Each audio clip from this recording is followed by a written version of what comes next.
लोकप्रिय मुख्यमंत्री श्री भूपेंद्र भाई पटेल,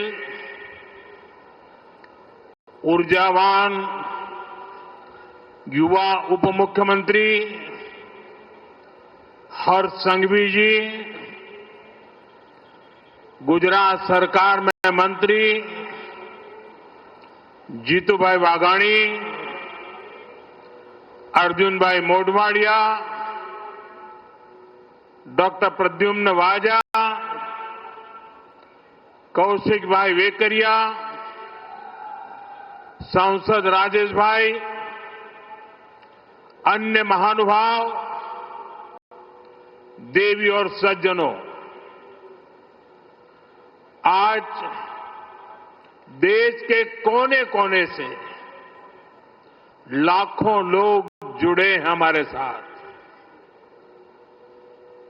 उन सबको भी मेरी तरफ से जय सोमनाथ। साथियों, ये समय अद्भुत है, ये वातावरण अद्भुत है, ये उत्सव अद्भुत है। एक और स्वयं देवादिदेव महादेव, दूसरी ओर समुद्र की विशाल लहरें, सूर्य की किरणें, मंत्रों की ये गूंज, आस्था का ये उफान, और इस दिव्य वातावरण में भगवान सोमनाथ के आप सब भक्तों की उपस्थिति, ये इस अवसर को दिव्य बना रही है, भव्य बना रही है। और मैं इसे अपना बहुत बड़ा सौभाग्य मानता हूं कि सोमनाथ मंदिर ट्रस्ट के अध्यक्ष के रूप में मुझे सोमनाथ स्वाभिमान पर्व में सक्रिय सेवा का अवसर मिला है।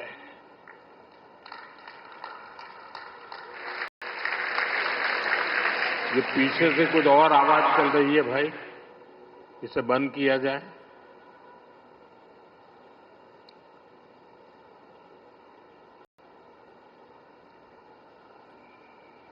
बहत्तर घंटों तक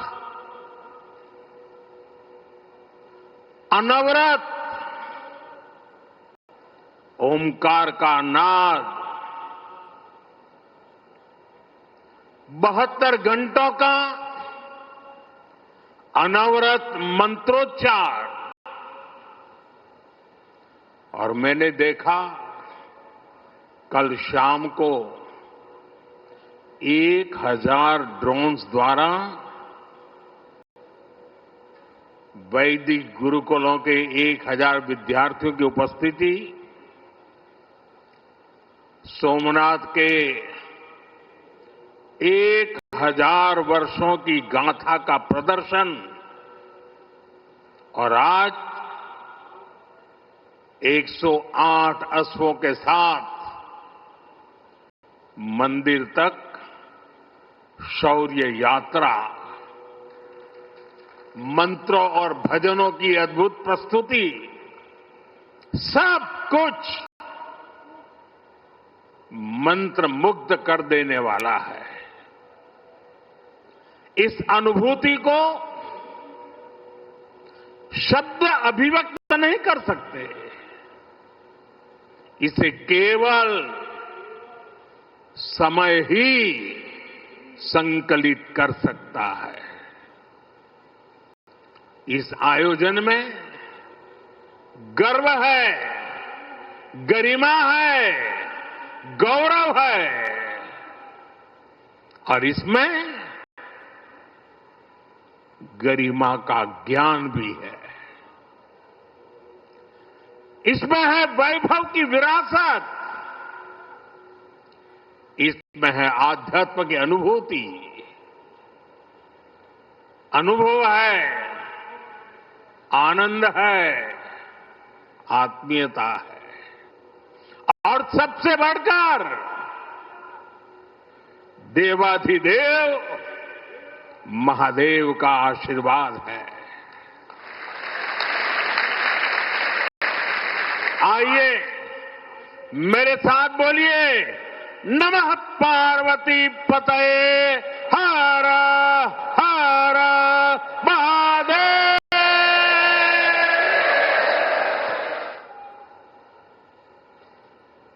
साथियों,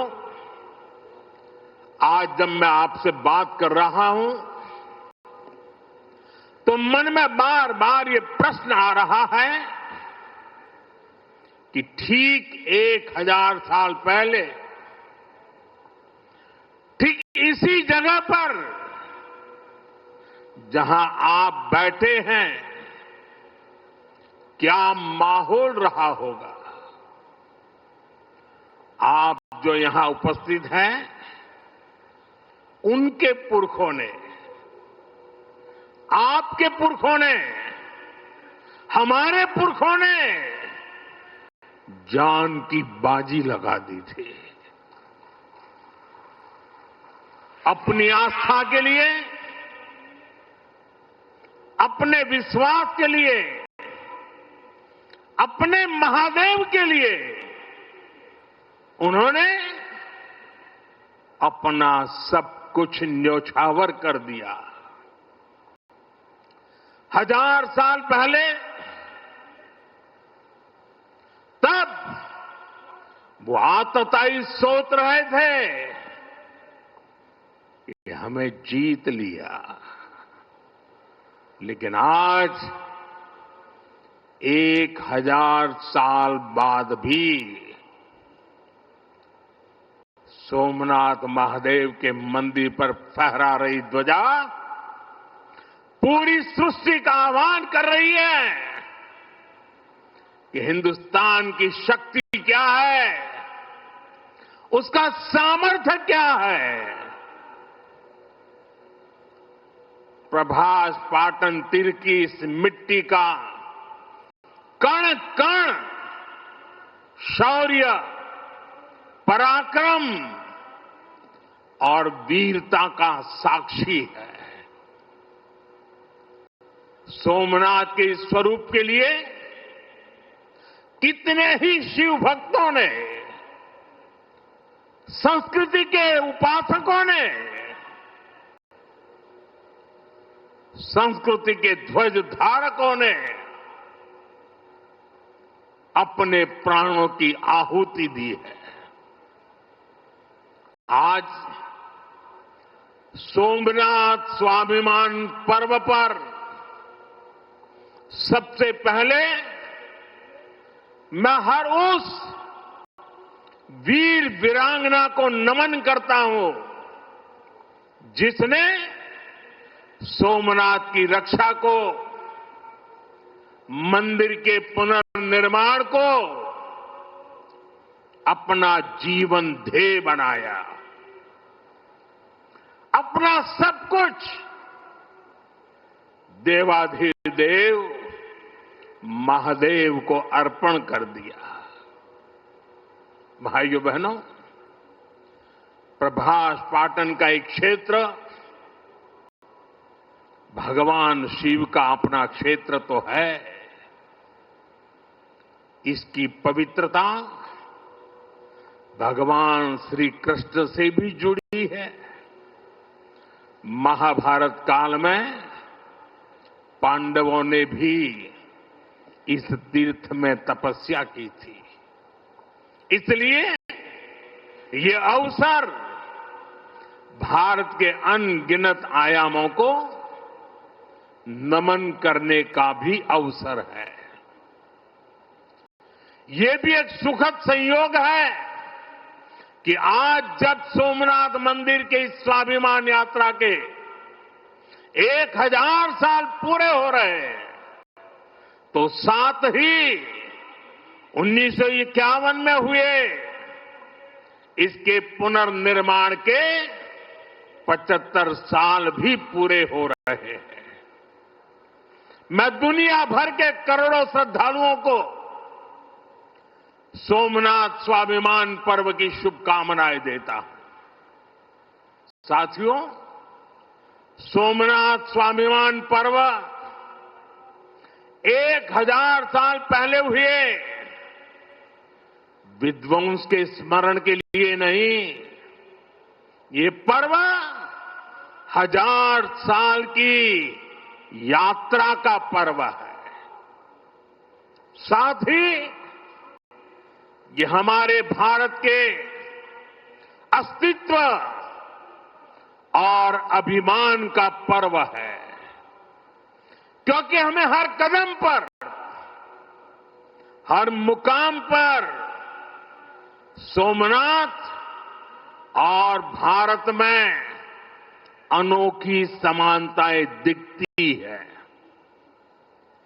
जैसे सोमनाथ को नष्ट करने के एक नहीं अनेकों प्रयास हुए, दुष्प्रयास हुए, उसी तरह विदेशी आक्रांताओं द्वारा कई सदियों तक भारत को खत्म करने की लगातार कोशिशें होती रही, लेकिन न सोमनाथ नष्ट हुआ और न ही भारत नष्ट हुआ,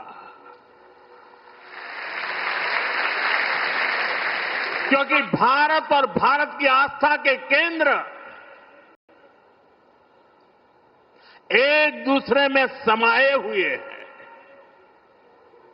साथियों, आप उस इतिहास के बारे में कल्पना करिए। आज से 1000 साल पहले सन 1026 में सबसे पहले गजनी ने सोमनाथ मंदिर को तोड़ा। उसे लगा उसने सोमनाथ का वजूद मिटा दिया,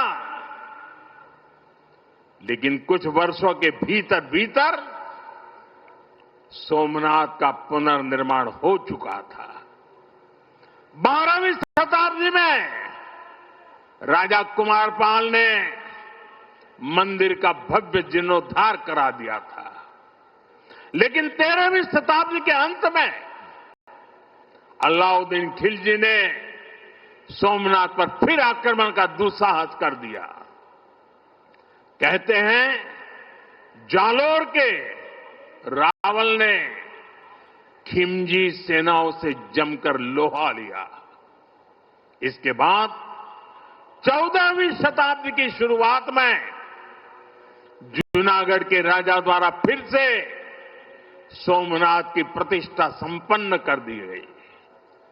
14वीं शताब्दी के आखिरी वर्षों में मुजफ्फर खान ने सोमनाथ पर फिर हमला किया। वो हमला भी नाकाम रहा।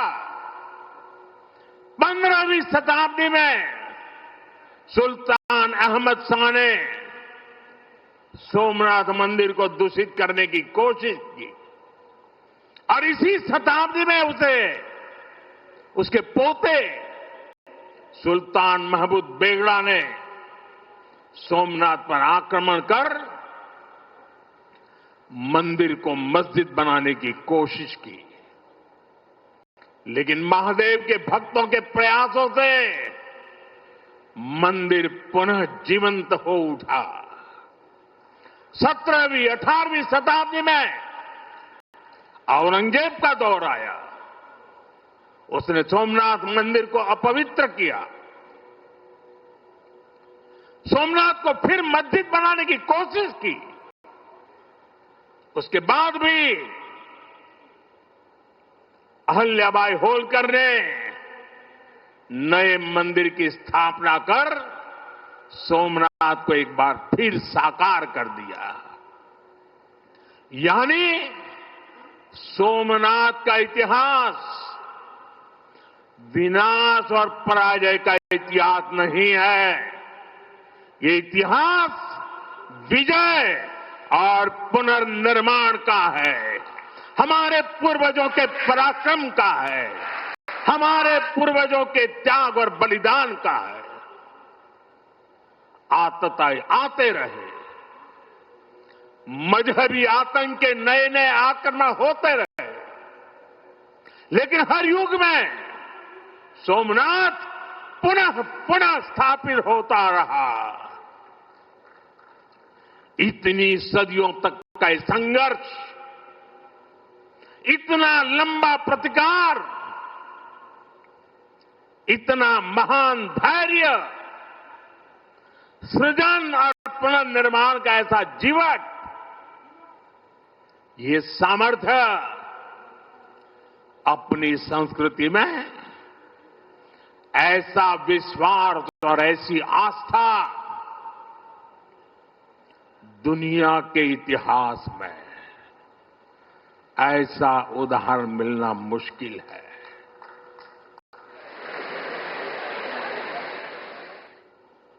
जरा મને જવાબ આપજો પહેલા। આપણે આપણા પૂર્વજોના પરાક્રમનું પુણ્ય સ્મરણ કરવું જોઈએ કે ના કરવું જોઈએ? આપણા પૂર્વજોએ કરેલા પરાક્રમમાંથી પ્રેરણા લેવી જોઈએ કે નહીં લેવી જોઈએ?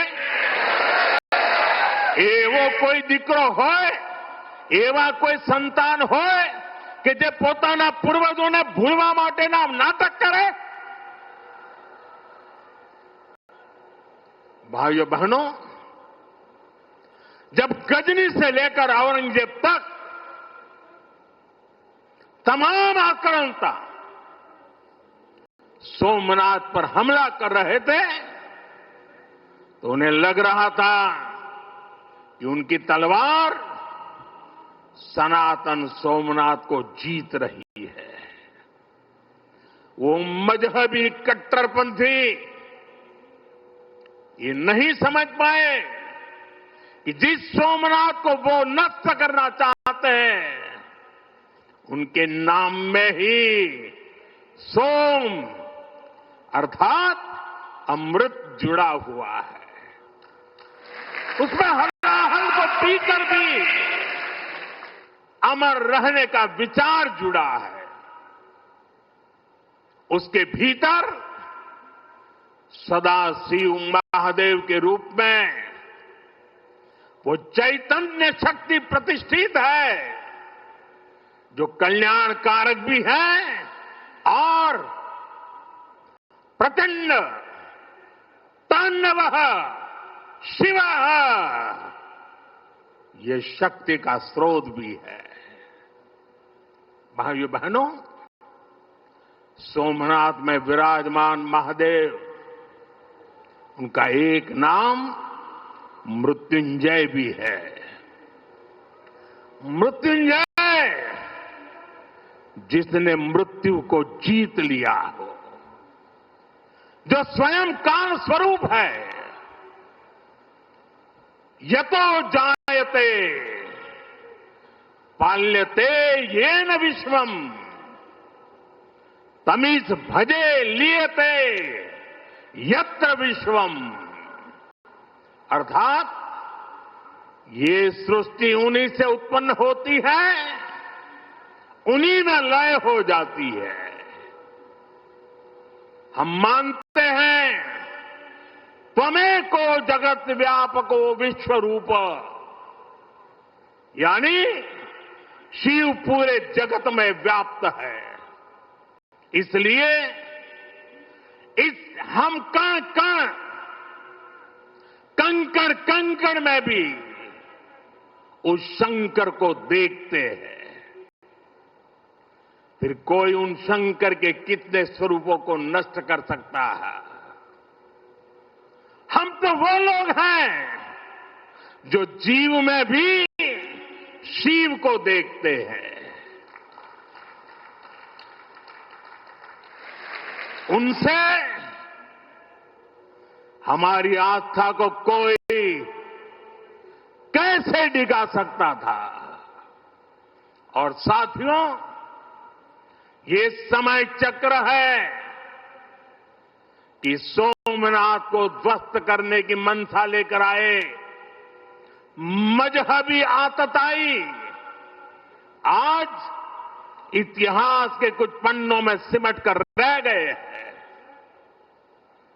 और सोमनाथ मंदिर उसी विशाल समंदर के किनारे गगनचुंबी धर्म ध्वजा को थामे खड़ा है।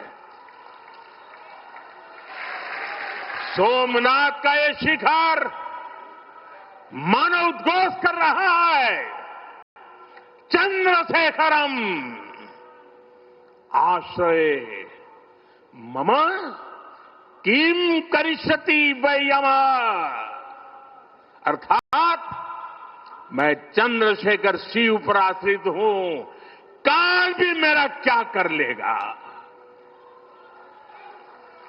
साथियों, सोमनाथ स्वाभिमान पर्व इतिहास के गौरव का पर्व तो है ही, ये कालातीत यात्रा को भविष्य के लिए जीवंत बनाने का माध्यम भी है। हमें इस अवसर को अपने अस्तित्व और पहचान को सशक्त करने के लिए उपयोग करना है। आप भी देखते हैं, अगर कहीं किसी देश के पास कुछ 100 साल पुरानी विरासत होती है, वो देश उसे अपनी पहचान बनाकर दुनिया के सामने प्रस्तुत करता है। वहीं भारत के पास सोमनाथ जैसे हजारों साल पुराने पुण्य स्थान है। ये स्थान हमारे सामर्थ्य, प्रतिरोध और परंपरा के पर्याय रहे हैं। लेकिन दुर्भाग्य से आजादी के बाद गुलामी की मानसिकता वाले लोगों ने उनसे पल्ला झाड़ने की कोशिश की। उस इतिहास को भुलाने के कुत्सित प्रयास हुए। हम जानते हैं, सोमनाथ की रक्षा के लिए देश ने कैसे कैसे बलिदान दिए थे।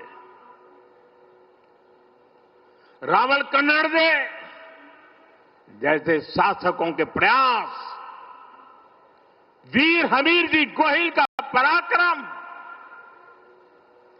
बेगड़ा भील का शौर्य, ऐसे कितने ही नायकों का इतिहास सोमनाथ मंदिर से जुड़ा है। लेकिन दुर्भाग्य से इन्हें कभी उतना महत्व नहीं दिया गया। बल्कि आक्रमण के इतिहास को भी कुछ इतिहासकारों और राजनेताओं द्वारा व्हाइट वॉश करने की कोशिश की गई।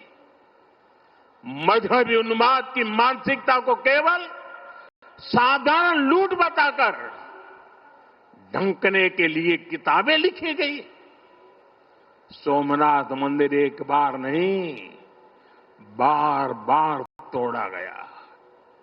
अगर सोमनाथ पर आक्रमण केवल आर्थिक लूट के लिए हुए होते तो 1000 साल पूर्व पहली बड़ी लूट के बाद रुक गए होते। लेकिन ऐसा नहीं हुआ। सोमनाथ के पवित्र विग्रह को तोड़ा गया।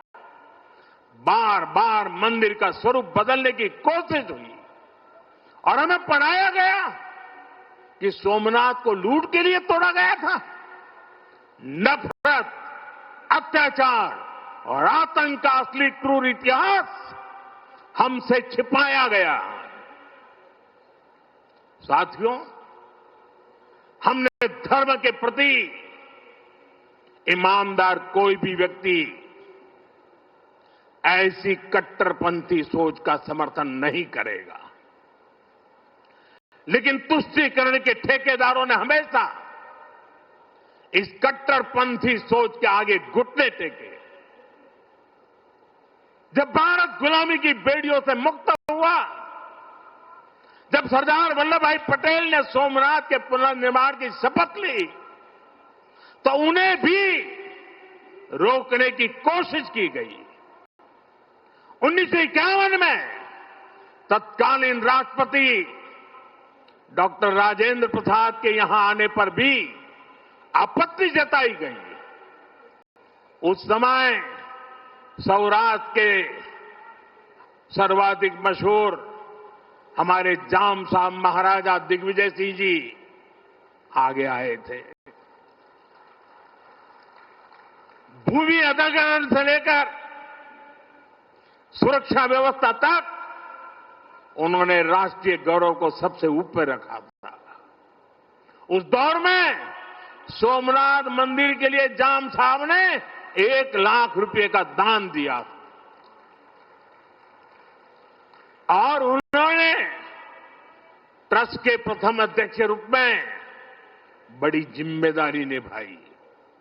भाइयों बहनों, दुर्भाग्य से आज भी हमारे देश में वो ताकतें मौजूद है, पूरी तरह सक्रिय है, जिन्होंने सोमनाथ पुनर्निर्माण का विरोध किया। आज तलवारों की जगह दूसरे कुत्सित तरीकों से भारत के खिलाफ षड्यंत्र हो रहे हैं और इसलिए हमें ज्यादा सावधान रहना है। हमें खुद को शक्तिशाली बनाना है, हमें एक रहना है, एकजुट रहना है, ऐसी हर ताकत को हराना है जो हमें बांटने की साजिशें रच रही है।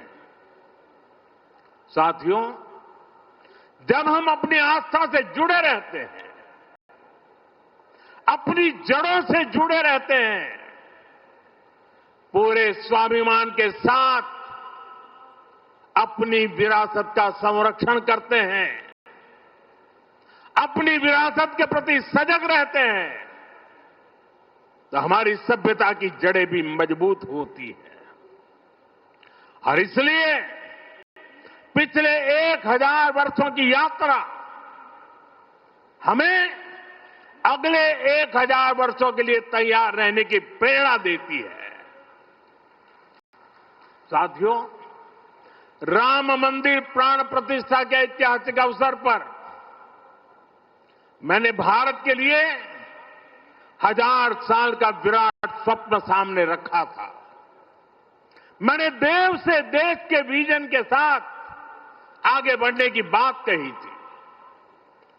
आज देश का सांस्कृतिक पुनर्जागरण करोड़ों देशवासियों में नया विश्वास बढ़ रहा है। आज हर देशवासी के मन में विकसित भारत को लेकर एक भरोसा है।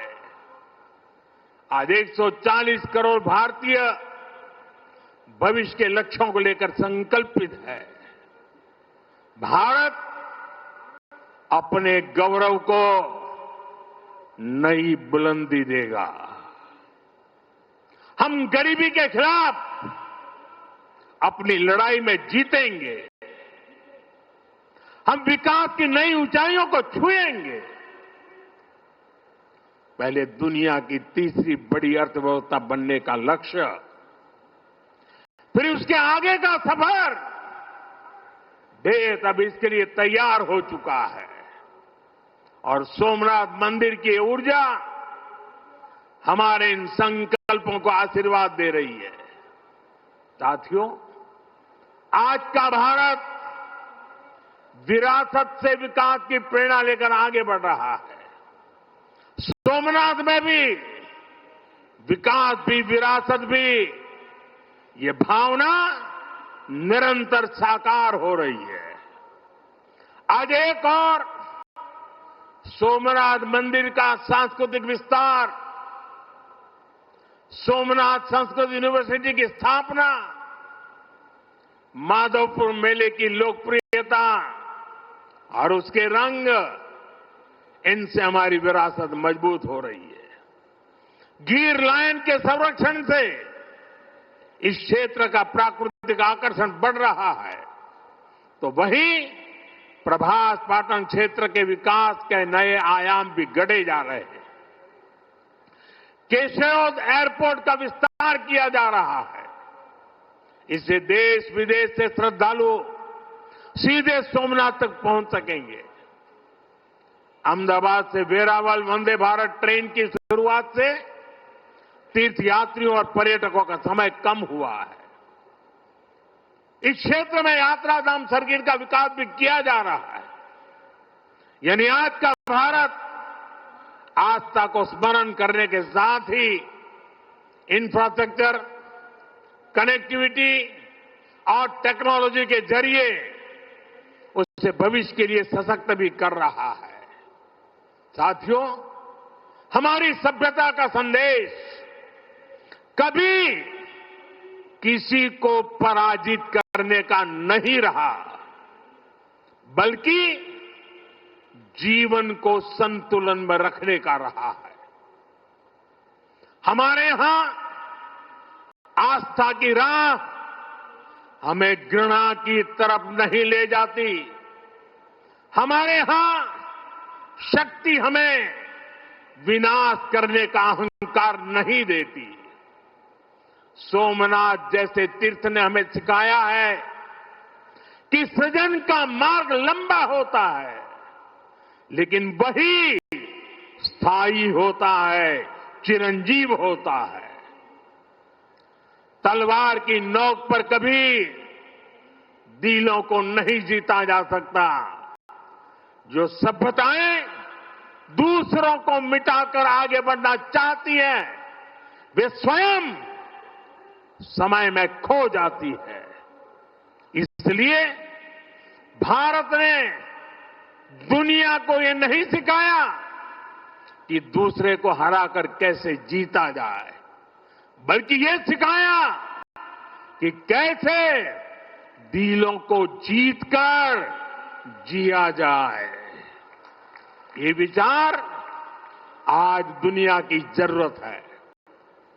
सोमनाथ की 1000 वर्षों की गाथा पूरी मानवता को सीख दे रही है। इसलिए आइए हम संकल्प करें, हम विकास की ओर आगे बढ़ें,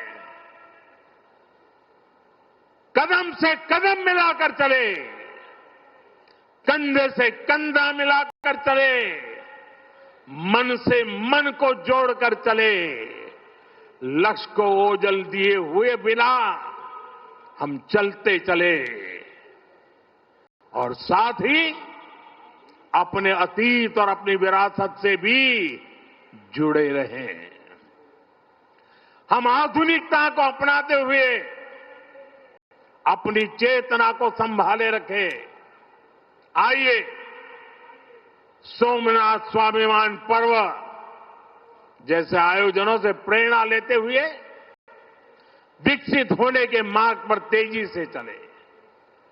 हर चुनौती को पार करते हुए हम अपने लक्ष्य तक पहुंचे। और ये कार्यक्रम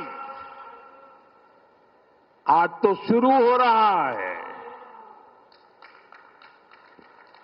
हमें 1000 साल का स्मरण देश के कोने कोने में करना है। दुनिया को हमारी विरासत का परिचय करवाना है।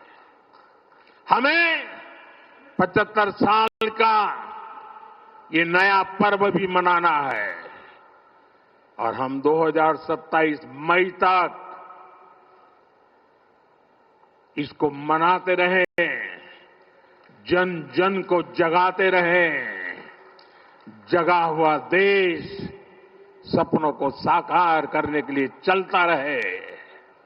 इसी कामना के साथ एक बार फिर समस्त देशवासियों को मैं बहुत बहुत शुभकामनाएं देता हूं।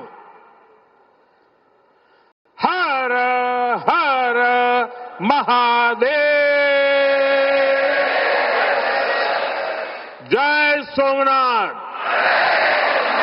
जय सोमनाथ, जय सोमनाथ।